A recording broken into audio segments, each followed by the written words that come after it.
အားလုံးပဲမင်္ဂလာပါဒီဗီဒီယိုလေးမှာတော့အတန်ထွက်လေးတွေတစ်ခုနဲ့တစ်ခုပါကြောင့်ချိတ်ဆက်သွားတယ်ကျွန်တော်ဘယ်လိုနားလည်ရမှာဆိုရင်ပတ်သက်မှရှင်းပြပေးမှာဖြစ်ပါတယ်ဒီဗီဒီယိုအဆုံးထိကြည့်ရှုပေးဖို့လည်းမေတ္တာရက်ခံပါတယ်အဲ့တော့ကျွန်တော်စကားလုံးတော်တော်များများကို consonant နဲ့ vowel တနည်းအားဖြင့်ကျွန်တော်ဒီ b နဲ့တရနဲ့တွဲပြီးမှဖွဲ့စည်းထားလေးရှိပါတယ်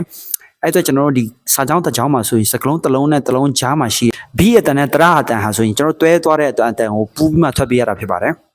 ကျွန်တော်ဥပမာကြည့်မယ်ဆိုရင် get out ကို get out call it come in turn off find out ဆိုတော့ကျွန်တော်ဒီပထမစကားလုံးကကျွန်တော် b နဲ့ဆုံးနေတဲ့အတွက်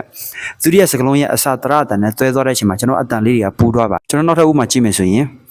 I have an apple ကိုကျွန်တော် I have an apple an apple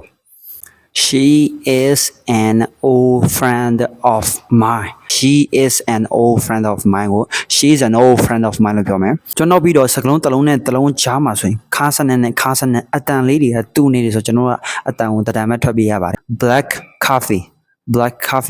ခါဆိုတဲ့အတန်လေးတကန်ကိုဖျောက်လိုက်ပါတယ် black coffee လို့မပြောပါဘူး big garden